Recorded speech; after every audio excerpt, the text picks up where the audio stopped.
빵이 없으면 케이크를 먹으라고 하세요. 우리가 마리 앙투아네트 하면 가장 먼저 떠올리는 이 문장은 사실 완벽하게 조작된 거짓말입니다. 그녀가 태어나기도 전에 쓰인 책에 이미 등장하는 구절이죠. 하지만 역사는 200년이 넘는 시간 동안 그녀를 희대의 망원 제조기로 기록해 왔습니다. 왜 이 명백한 가짜뉴스는 단 한 번의 필터링도 없이 그녀를 단두대로 몰아넣었을까요? 단순히 운이 없었던 걸까요? 아니면 누군가에 의해 치밀하게 설계된 결과였을까요? 오늘은 한 여성을 파멸시킨 역사상 가장 효율적인 정치적 선전의 메커니즘을 파헤쳐 봅니다. 참견 시작.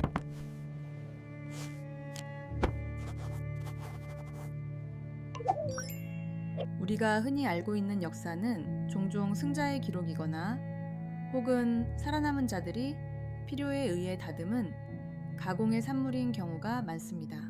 특히 마리 앙투아네트라는 인물은 그 정점에 서 있습니다. 빵이 없으면 케이크를 먹으라는 문장은 한 개인을 비상식적이고 아나무인인 사치꾼으로 낙인 찍기에 더할 나위 없이 완벽한 소재였습니다. 하지만 여기서 우리는 차가운 이성을 작동시켜야 합니다. 이 말의 실제 출처를 추적해보면 아주 기묘한 사실을 발견하게 됩니다. 근대 철학의 거두인 장 자크 루소의 고백록이라는 책을 보면 어느 고귀한 공주가 백성들이 빵이 없다는 말을 듣고는 그럼 브리오슈를 먹게 하라고 말했다는 기록이 등장합니다. 여기서 브리오슈는 당시 기준으로는 빵보다 비싼 고급 과자류에 해당하죠. 문제는 이 책이 집필된 시점이 1765년이라는 점입니다. 당시 마리 앙투아네트는 고작 9살이었고 아직 고국인 오스트리아에 머물고 있었습니다. 그녀는 프랑스라는 나라의 빵값이 얼마인지 알 필요도 없던 어린아이였던 셈입니다. 그런데 왜 프랑스 민중은 그녀가 파리에 온 지 수십 년이 지난 후에도 이 이야기를 마치 어제 들은 것처럼 믿고 분노했을까요? 이것이 바로 인지심리학에서 말하는 확증 편향의 결합입니다. 대중은 자신이 믿고 싶은 정보를 더 쉽게 받아들이고 일단 형성된 혐오의 감정은 논리적인 반박을 거부하게 됩니다. 당시 프랑스 사람들에게 마리 앙투아네트는 이미 오스트리아에서 온 이방인이자 자신들의 세금을 갉아먹는 존재로 규정되어 있었습니다. 그러니 그녀가 그런 말을 했을 법하다는 개연성만으로도 사실 여부는 중요하지 않게 된 것입니다. 사실 마리 앙투아네트가 프랑스 땅을 밟는 순간부터 그녀에게는 이미 거대한 적대감이 그림자처럼 따라붙어 있었습니다. 이것을 이해하려면 당시 유럽의 복잡한 정치적 인센티브 구조를 들여다봐야 합니다. 18세기 후반의 프랑스와 오스트리아는 200년 넘게 전쟁을 치러온 전통적인 앙숙이었습니다. 그런 두 나라가 갑자기 손을 잡고 정략 결혼을 성사시킨 것은 당시 급부상하던 프로이센과 영국을 견제하기 위한 철저한 계산의 결과였습니다.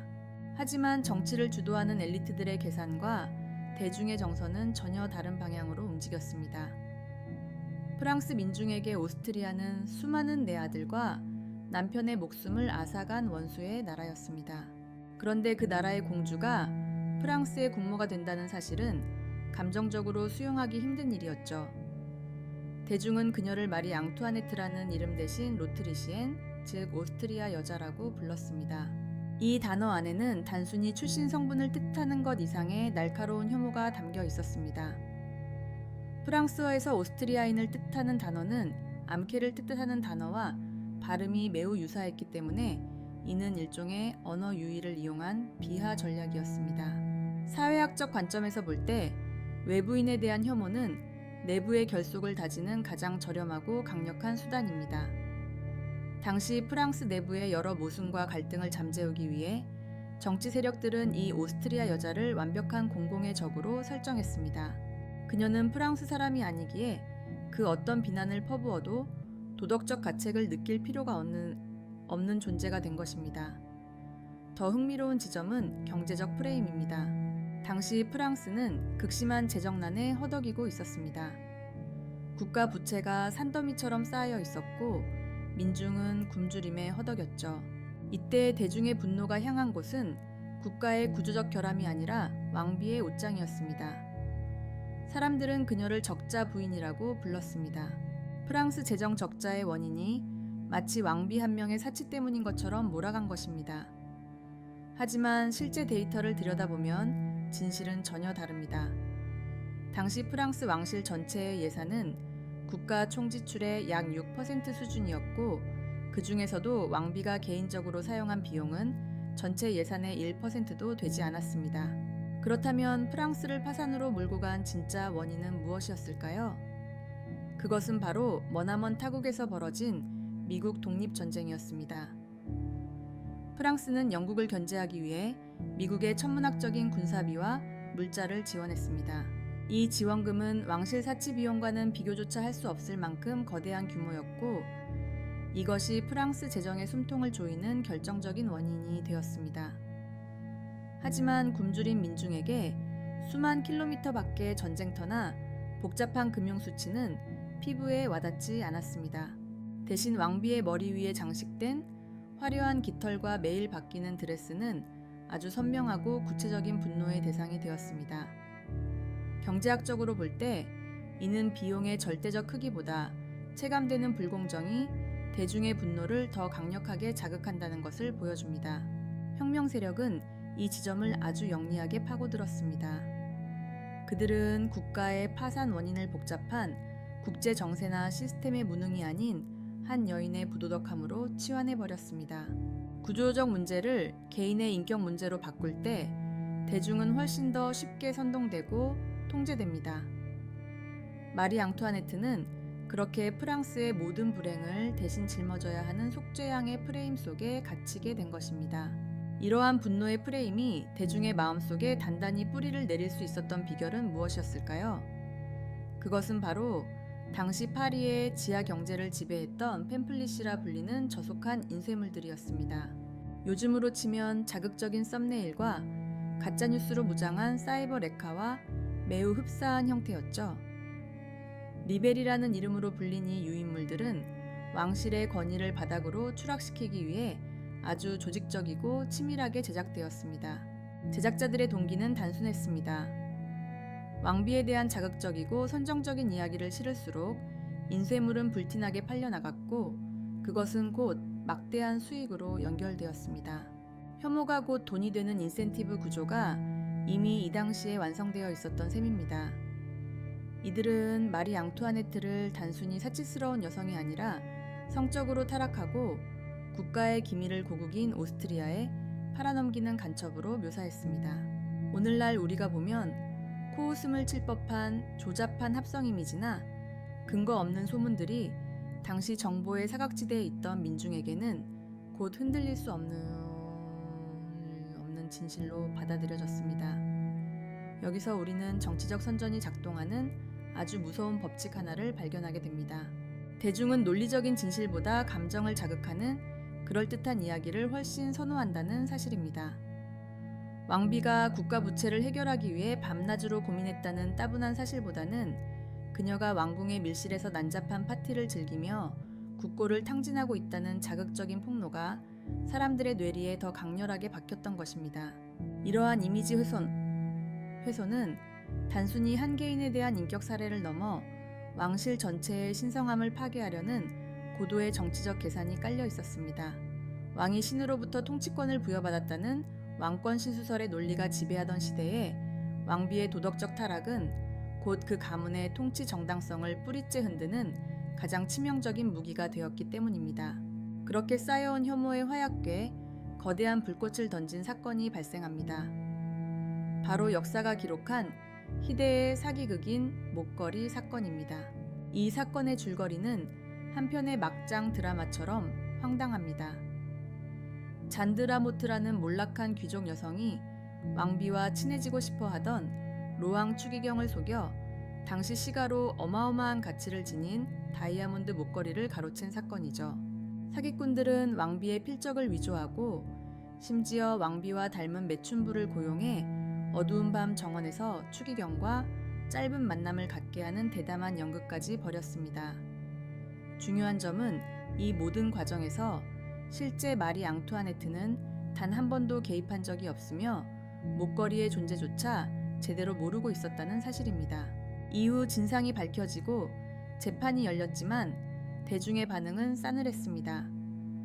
사람들은 사기꾼들의 말에 더 귀를 기울였습니다. 평소 왕비의 행실이 오죽했으면 추기경이 그런 사기에 속았겠느냐는 논리였습니다. 이것이 바로 심리학에서 말하는 확증 편향의 무서움입니다. 이미 마리 앙투아네트를 악녀로 규정해버린 대중에게 그녀가 피해자라는 진실은 오히려 불편한 정보였을 뿐입니다. 그들은 자신들의 증오를 정당화하기 위해 왕비가 배후에서 사기꾼들과 공모했을 것이라는 시나리오를 끊임없이 재생산했습니다. 결국 법정에서는 무죄를 선고받았지만 대중의 마음속에서 그녀는 이미 유죄 확정 판결을 받은 상태였습니다. 사실상 이 사건을 기점으로 프랑스 왕실의 권위는 회복 불가능한 수준으로 붕괴되었습니다. 진실이 무엇인지는 중요하지 않았습니다. 대중에게 필요한 것은 분노를 쏟아낼 확실한 대상이었고 마리 앙투아네트는 그 역할에 너무나도 적합한 인물이었습니다. 이러한 심리적 증오가 물리적인 폭발로 이어진 결정적인 계기는 자연의 섭리라는 예상치 못한 변수였습니다. 1788년 프랑스에는 기록적인 가뭄과 우박 그리고 혹독한 겨울이 찾아왔습니다. 농작물은 황폐해졌고 빵값은 천정부지로 솟구쳤습니다. 당시 일반 노동자들은 소득의 80% 이상을 오직 빵을 사는 데 써야 할 정도로 생존의 위협을 느꼈습니다. 배고픔은 인간의 이성을 마비시키고 원초적인 분노를 깨우는 가장 강력한 기제입니다. 혁명가들은 이 생존의 공포를 아주 영리하게 정치적 에너지로 치환했습니다. 그들은 길거리에서 굶주리는 아이들의 모습과 베르사유 궁전의 화려함을 극명하게 대비시키며 대중을 선동했습니다. 내 아이가 굶는 이유는 왕비가 다이아몬드 목걸이를 탐냈기 때문이라는 단순하고도 강력한 구호가 파리의 거리를 뒤덮었습니다. 실제로 당시 프랑스 정부는 식량 문제를 해결하기 위해 나름의 노력을 기울이고 있었지만 대중에게는 시스템의 노력보다 명확한 적의 존재가 더 설득력 있게 다가왔습니다. 경제학적으로 볼 때 이는 책임 회피의 메커니즘이 작동한 것입니다. 자신들의 삶이 고통스러운 이유를 복잡한 기후변화나 구조적 경제 결함에서 찾으려 하면 해결책이 보이지 않아 무력감에 빠지지만 특정 인물의 탐욕 때문이라고 믿으면 그 사람만 제거하면 문제가 해결될 것이라는 착각에 빠지게 됩니다. 마리 앙투아네트를 향한 대중의 광기 어린 증오는 사실 자신의 불행을 끝내고 싶다는 간절한 생존 본능의 뒤틀린 표현이었던 셈입니다. 결국 1789년 10월 수천 명의 여성을 포함한 파리의 민중은 빵을 달라며 베르사유로 행진했습니다. 그들의 분노는 궁전의 담장을 넘어 왕비의 침실 바로 앞까지 들이닥쳤습니다. 당시 기록을 보면 이들이 외친 구호는 단순히 빵에 대한 요구를 넘어 왕비에 대한 노골적인 살해 위협으로 가득 차 있었습니다. 흥미로운 점은 왕인 루이 16세에 대한 태도와 마리 앙투아네트에 대한 태도가 극명하게 갈렸다는 점입니다. 대중은 루이 16세를 여전히 좋은 의도를 가졌으나 주변의 꼬임에 넘어간 불쌍한 아버지 정도로 인식했던 반면 왕비는 그 아버지를 타락시킨 요부로 취급했습니다. 이는 가부장적인 사회 구조 속에서 여성에게 모든 부정적인 프레임을 씌워 공격하는 전형적인 희생양 만들기 전략이었습니다. 왕비를 향한 공격이 거세질수록 왕실의 신성함은 조각났고 이는 곧 혁명이 한 걸음 더 나아갈 수 있는 심리적 발판이 되었습니다. 사람들은 왕비의 목소리를 직접 듣거나 그녀의 진심을 알 기회가 전혀 없었습니다. 그저 리벨이라 불리는 가짜뉴스 공장에서 찍어낸 이미지 속에 마리 앙투아네트와 싸우고 있었을 뿐입니다. 이미 실체는 사라지고 누군가에 의해 정교하게 조각된 악의적인 환영만이 대중의 눈앞에 서 있었던 것입니다. 이것이 바로 마리 앙투아네라는 인물이 역사의 뒤향일로 사라지기 직전 프랑스 사회를 지배했던 차갑고도 광기 어린 시스템의 실체였습니다. 혁명의 물결은 결국 마리 앙투아네트를 차가운 감옥으로 이끌었습니다. 하지만 진정한 비극은 단두대에 오르기 전 열린 혁명 재판소에서 절정에 달했습니다. 이 재판은 현대적 의미의 사법 절차라기보다는 혁명의 정당성을 증명하기 위해 미리 결론을 내려놓은 하나의 잔혹한 연극에 가까웠습니다. 재판관들은 그녀에게 국고탕진과 외세공모라는 죄목을 씌웠지만 사실 그들에게 가장 필요했던 것은 그녀의 인간적인 존엄성을 완전히 말살하는 것이었습니다. 그래서 등장한 것이 바로 자신의 아들인 루이 17세와 근친 상간을 저질렀다는 충격적인 혐의였습니다. 이는 당시 사회 통념상 한 여성이 받을 수 있는 가장 치욕스럽고 파괴적인 공격이었습니다. 혁명 세력은 어린 왕자를 세뇌하여 거짓 증언을 하게 만들었고, 이를 통해 마리 앙투아네트를 어머니라는 최소한의 자격조차 없는 괴물로 묘사하려 했습니다. 하지만 이 대목에서 예상치 못한 반전이 일어납니다. 평소 차분함을 유지하던 그녀가 이 파렴치한 주장에 대해 모든 어머니에게 호소한다며 단호하게 항변했을 때 장내를 가득 메운 군중 사이에서는 찰나의 침묵과 함께 묘한 동요가 일었습니다.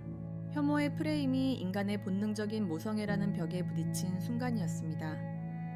그러나 정치적 메커니즘은 이미 멈출 수 없는 궤도에 올라와 있었습니다.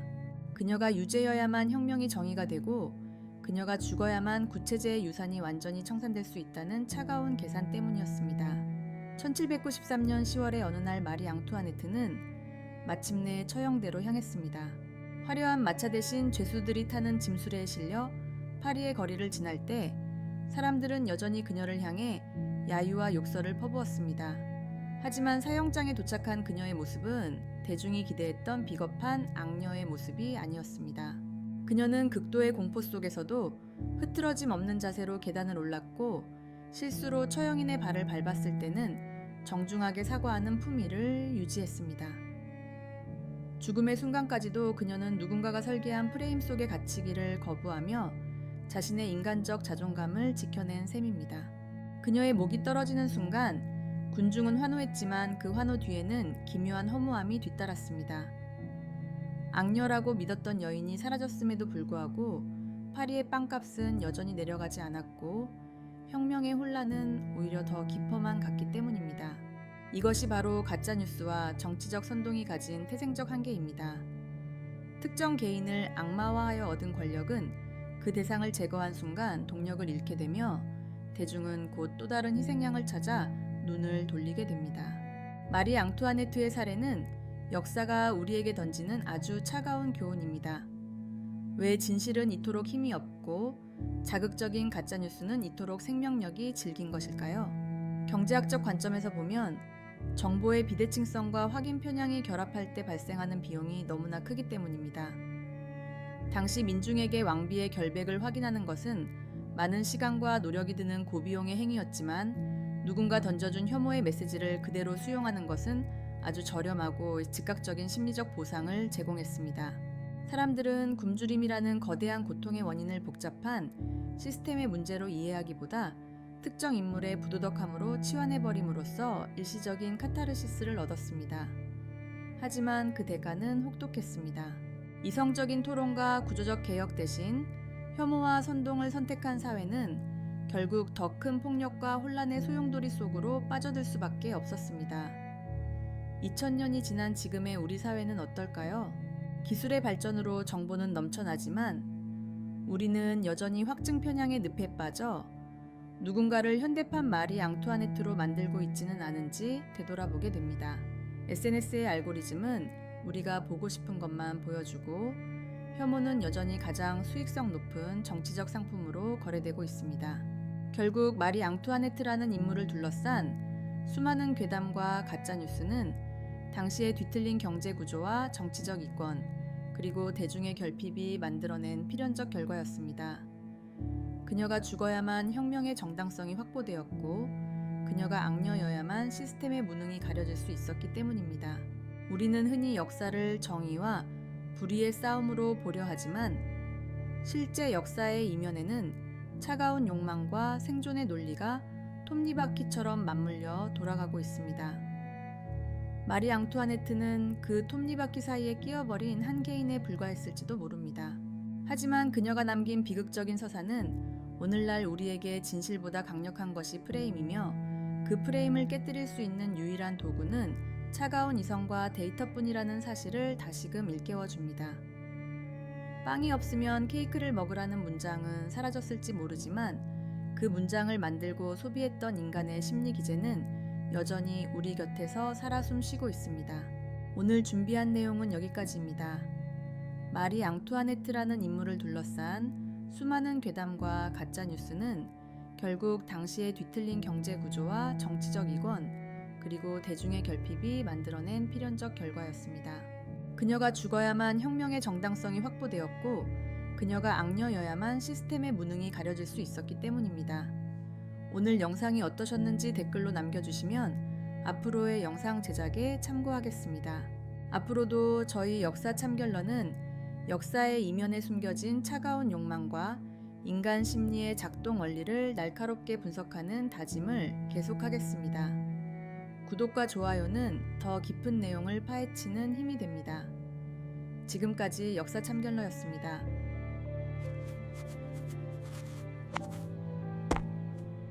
구독, 좋아요 꽉 눌러주세요.